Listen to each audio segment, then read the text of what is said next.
Hey there, I'm the real Housewife of Snohomish County, and I'd like to welcome you to my kitchen. You know, I've been blogging now for about a month and a half, and I have so enjoyed every post I've gotten to do. I love being able to share stories about my life, my day, pictures of my dogs, my family, everything with you. And I also love sharing recipes with you. Now, for the past few weeks, though, I've been thinking about adding another component, this video. Because it's so great to be able to not only give you a recipe, but show you how to make it. Because if you're like me, I watch the Food Network all the time, and I'm getting recipes from there, I'm getting recipes from cookbooks, you name it, I'm getting recipes from it. But I stop and think, is it really that easy? You're telling me this is easy, but you're a trained chef. You've been doing this for how long? Well, I'm here to show you and tell you that yes, it is easy. Now, a lot of my recipes that I make or that I share with you will be from Amberelle's Secrets of a Restaurant Chef. I love her food. I make anything from her braised short ribs to her grilled spare ribs, beef bourguignon, everything. You name it, I've made it. And I've been keeping my husband happy with it too. So today I've decided that my first video that I'm going to share with you will be for the basic chicken stock that I gave you the other day, which is one of Amberelle's recipes, by the way. So, one of the reasons that I like to make chicken stock at home is because I want to control the amount of sodium, salt, that is in my chicken stock. Because if you already have salted, it's like using salted butter. You can't control it. But I like to be able to control what I put in. So this chicken stock that I'm going to make has no salt in it, no pepper, no spices, nothing. Just the chicken, vegetables, water, and thyme and bay leaves. Amazing. So, chicken stock. You can buy this container at the store for probably $4 or $5, unless you get it on sale. But we're going to be making the same amount. These are both a quart. This costs you $4 to $5. This at home is going to probably cost you $1 to $1.10 for 1 quart. So, if you want to come with me, I'm going to get my kitchen all set up, and we're going to make some chicken stock. For this recipe, all you're going to need are some basic things. Carrots, celery, onions, garlic, chicken, and I also use thyme, which I always have a fresh thing of thyme growing at all times. I either have it outside on my patio or during the winter months growing in a pot right here. So I also, from our CSA, have parsnips and have some mushrooms left over from the other night and a green bell pepper. You can throw anything that you want into this to help build the flavors of this chicken stock. So the first thing you're going to want to do is you're going to want to take the chicken. You want to rub it with oil. I prefer to use a vegetable oil as opposed to an olive oil for this because the vegetable oil will be able to withstand heat a little more. I'm going to rub them with oil, put them on a sheet pan, put them in the oven for roughly, I'm going to say 35 to 40 minutes at 425. And when you're roasting them like that, you're going to develop all that flavor, kind of cook everything and get that bone to start roasting. And make sure to use bone-in thighs and then also your drums. So the first thing we're going to do is we're going to roast our chicken in the oven. Now, I always make sure to buy chicken when it's on sale. I got this chicken on sale at Safeway for 99 cents a pound, which is pretty darn good. So make sure that it's bone in and skin on. I know Amberelle calls for it skinless, but I think that roasting it with the skin on is much better. You'll remove that skin before you put it in the pot though. So first things first, when we're working with chicken, always use a plastic cutting board. Never use wood. You don't want any of the germs of salmonella or anything like that getting into your wooden cutting board. In this one, you'll be able to wash it.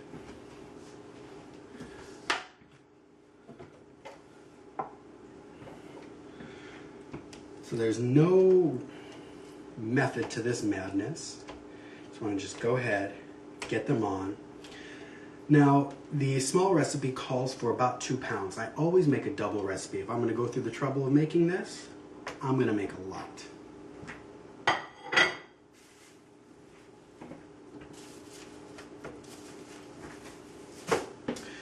And I use a mixture of the thighs and the legs. I like the dark meat a little better. It holds up a little better in the oven, and I just feel like it adds a richer flavor to it. Now, before I touch my oil, I'm going to wash my hands since I've been touching the chicken.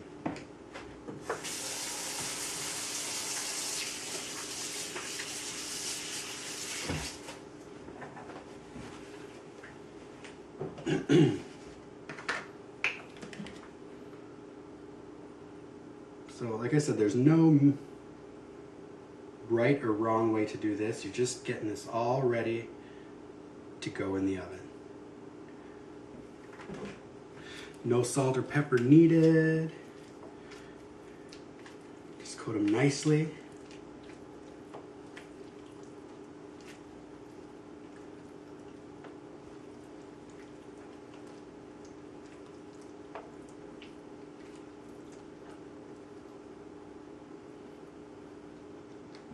Hands a wash.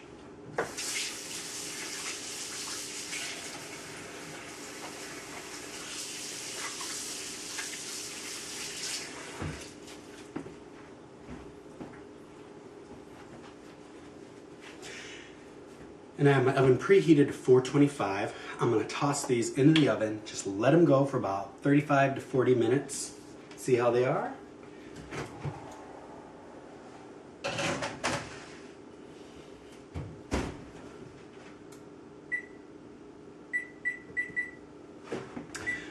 Now I also have another flavor weapon that I like to use that you can skip if it grosses you out or you can't find them. I go to a butcher and I ask for chicken necks and chicken backs. Or if you ever have a whole chicken that you're cutting up and you have the chicken back and you take that out of it, or any of the wing tips, anything like that, save them. Put them in the freezer and use them on the days where you're making stock.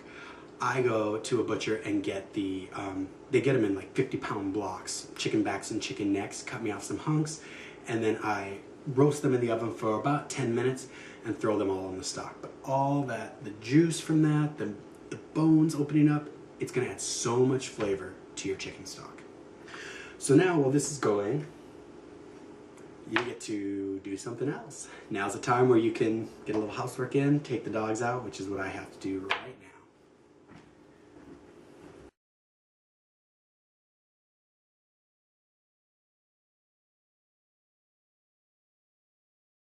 Alright, so the dogs have gone out, they've had their breakfast, and now it's time for me to get to chopping. So one thing you have to realize is that there's a little bit of timing that goes with this. We've got your chicken roasted in the oven. I got about 15-20 minutes left. So now I'm going to get to chopping up my vegetables. So for this double recipe, you're going to need about 4 stalks of celery. And these are small carrots, so you normally need 2 carrots for one batch, but for a double batch you need 4, so I'm just going to use all 6 of these. I also have some parsnips that I'm going to use just to throw in for some extra flavor. Since it's a double batch again, 2 onions, and we're going to do 6 cloves of garlic. And I've got all these mushrooms and a bell pepper that I'm also going to throw in there. Now, with carrots that I get from the CSA, I'm not going to take the peels off because I know where these came from, I know what they've been through, so I'm just going to chop them up whole. And the celery, use the leaves and everything, there's nothing bad. Same with the parsnips, just chop them up, and then we're going to stick them all into a stock pot, brown them on the stove until they get kind of tender and start to loosen up and let go of some of their juices. And then it's time to add the chicken and the chicken backs and necks and water. I saved the tops from the carrots. If you have any parsley left over, like the bottoms of the parsley, this is all flavor. Don't be afraid to use any of this. So now it's time to chop.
Okay, as you can see, I've given all my main vegetables a rough chop, and now it's time to get them into the pot. And I'm going to go ahead and take care of the garlic. So I don't need Bertha today like I thought I was going to.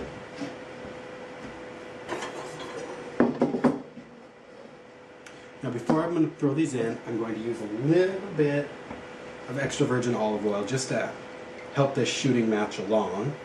Get things going on the bottom here. Just enough to coat the pan. Now I use an extra large stock pot because I make a double batch of this, but if you have just a regular small stock pot, you are more than welcome. So now,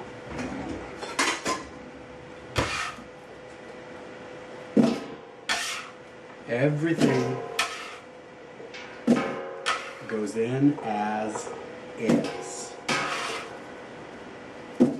I'm even using the tops and the bottoms of the onions because that's all onion flavor there, as well as the bottoms and the tops of carrots. And the leaves of the celery. Everything is welcome at this party. I'm just going to toss the mushrooms in whole, stems and all. Okay, normally for the garlic you have to, in recipes, peel it and mince it or smash it and chop it. Here, all we're going to do, just to release the flavors from it and allow it to kind of come into everything, is just give the clove a nice smash. Skin and all into the pot, because this is all going to be strained later. So don't worry, it doesn't have to be exact. It's all going to come out in the end. Nice, good smash. All that goes in the thank you for coming bowl. And now it's time to get this on a medium to high heat. We're going to start to get these browned up and tasting good. And when we come back, we're going to add the water.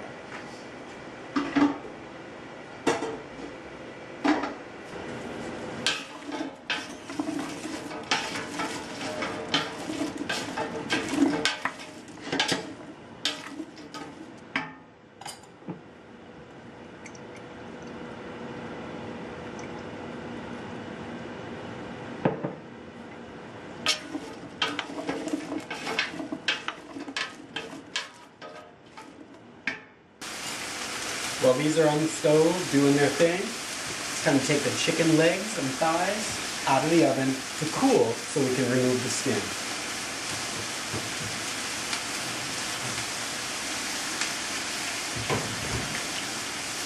Deliciousness.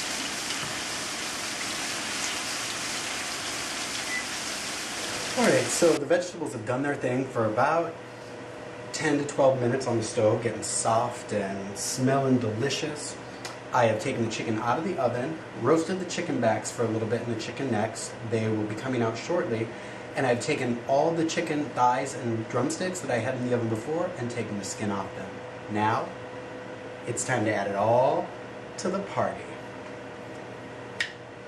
So, everything goes in, and try not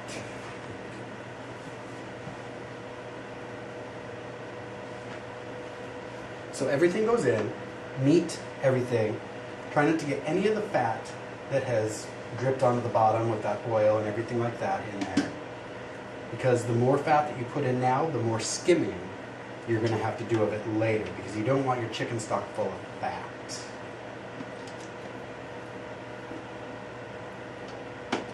Go to the chicken sauna.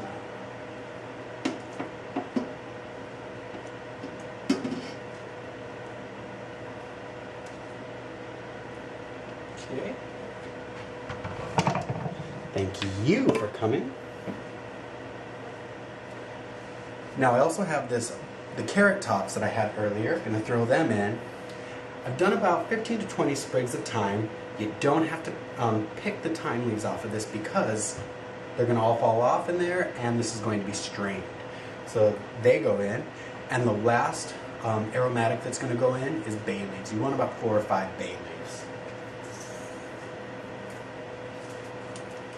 So while that's in, so now all we have to do is add water, fill this baby up, and then it goes on the stove. You're going to want to bring it to a boil, and you're going to want to reduce it to a simmer, and you're just going to let it go for about 3.5 hours. And as the water reduces, add more water. What you're doing there is you're concentrating the flavor, and you're adding more water, boiling it down, concentrating the flavor. So you're going to come out with this rich, beautiful chicken stock. Time for the water.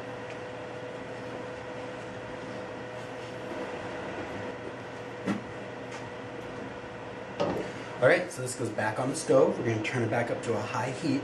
We're going to bring it to a nice rolling boil, turn it down to a simmer, and let it just do its thing. Simple, isn't it?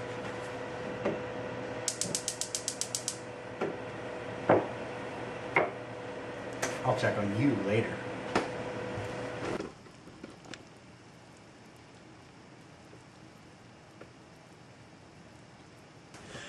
Alright, so the chicken stock has been simmering for about an hour and a half to 2 hours on the stove. And as you just saw, it's simmering beautifully.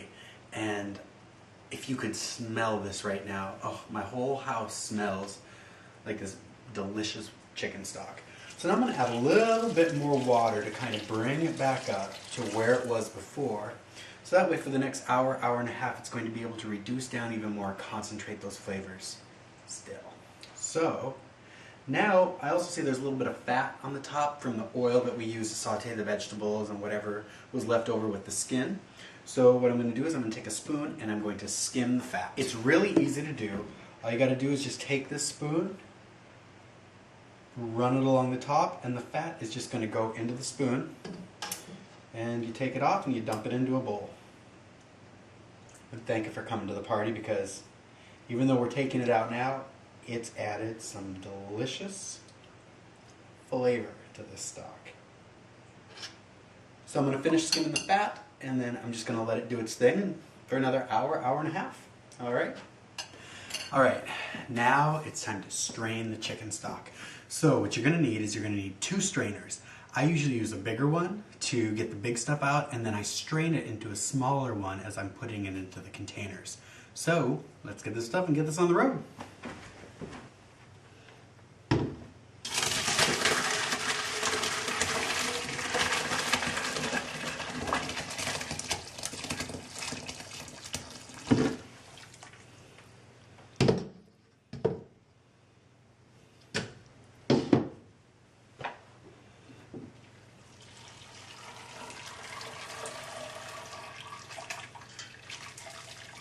You want to make sure you get everything out of here.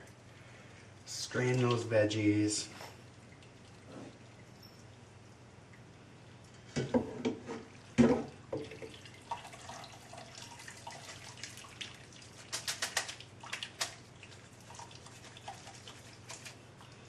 And then these go in the thank you for coming bowl.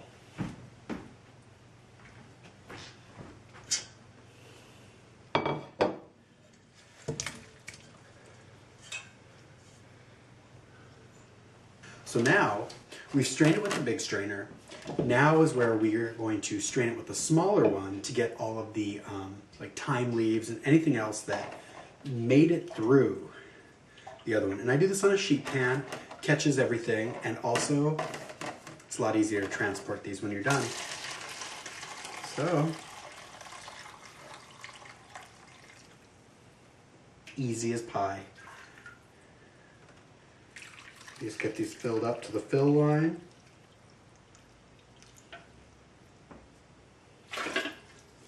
And there you have it. I'm gonna rock these out. So here we are at the end of our chicken stock journey. Amazing, wasn't it? And simple. Now I know I'm going to sound like I'm on an infomercial trying to sell you something, but seriously, come on. How easy was this? Super simple. I know it took 4 hours, but out of that 4 hours, 3 of it was on the stove back there doing its own thing. I took the boys for a walk, did some housework, the guy came and fixed the fireplace, and now I have 7 quarts of chicken stock that would have cost me up to 35 bucks in the store, less than 8 bucks for all of this. Now I know you're also probably thinking, what am I going to do with 7 quarts of chicken stock? I'm not making a big soup today or tomorrow or next week. The beauty of this, with these containers, you can write the date and what it is, throw them in the freezer, and they last up to 6 months. So all you have to do is pull them out, defrost them, throw it into your soup, your braise, your stew, whatever. It's going to be great. Well, I hope you like this. I love this interface. I love to be able to share things. That's why I've been doing this blog. And if you like it, send me a comment, drop me a message, anything. Let me know, because I've got a lot of recipes I'd love to share with you. So, in true Real Housewife fashion, this Real Housewife of Snohomish County is going to end this video with a nice sip of Mad Housewife wine. What's a better way to end something like this? Thanks for joining me in my kitchen, and I hope to see you soon.